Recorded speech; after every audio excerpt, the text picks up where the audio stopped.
There comes a moment when a familiar word reveals that it has been misunderstood for centuries. Forgiveness is one of those words. It appears in every religion, every moral system, every code of conduct. Yet, it is often taught as forgetting an offense, excusing an error, or absolving guilt. In that framing, there is always a victim and a perpetrator, an innocent one and a guilty one, someone who suffers and someone who must be forgiven. But life does not function through moral labels. It functions through balance. What humans later turned into ethics was once a simple dynamic of exchange, one who lacks and one who has. At the most basic level, this is how atoms interact, how energy moves, how systems remain alive. When exchange flows naturally, harmony appears. When it is interrupted, imbalance follows. Over time, this natural dynamic was moralized. Lack became poverty, possession became wealth, exchange became debt, and imbalance became sin. From there, forgiveness was transformed into a judgment, a moral permission granted by the one who believes they were harmed. Yet anyone who harms another does so from lack. Not only material lack, but emotional lack, energetic lack, loss of self-worth, control, domination, narcissism, superiority. These are not signs of abundance, but of inner emptiness.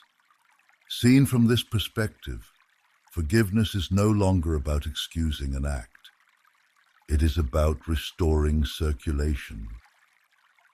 Human beings distrust giving because survival demanded accumulation.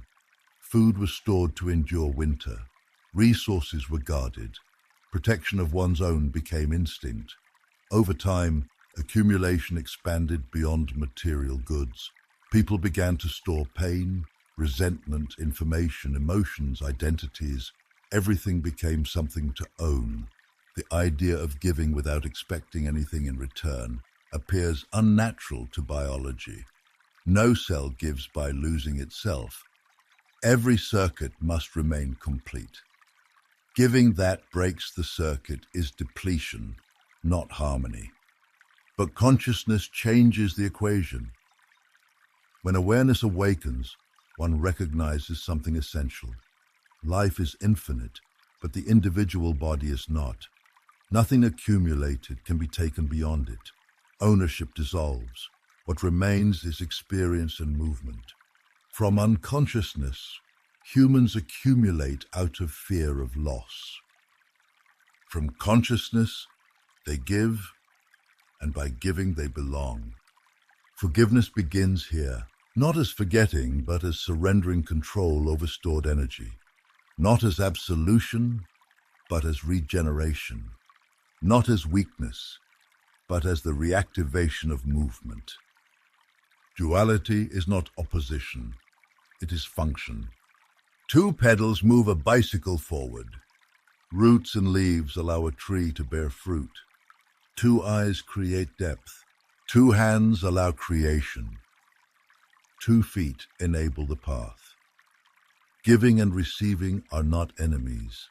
They are the engine. When judgment is retained, duality oxidizes, movement stops, energy stagnates. What was once flow becomes resentment, anger, rage. The body attempts to process this through organs meant for purification. When it fails, frustration appears. With frustration comes fear, the fear of repetition. Forgiveness, then, is not an emotion of the heart alone. It is an act of will. It is the decision to release stored energy and return it to circulation without expectation of return. It is the moment one stops surviving and begins creating. This is why true forgiveness moves a human from biological survival into conscious being. The one who hoards will have possessions. The one who surrenders will have opportunities. Forgiveness ceases to be about erasing an offense. It becomes the act of restoring purpose in oneself and in others. It is the transformation of dissonance into harmony. Imagine society as a piano. Each key represents a person. Some notes are low and dense, others are high and sharp. Humans tend to avoid extremes. We prefer the center, what feels balanced, predictable, safe. But music cannot exist without extremes. When a note sounds out of place, humans call it error, sin, guilt.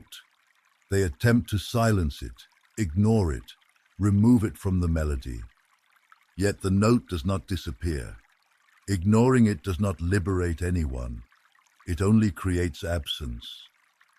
The solution is not silence.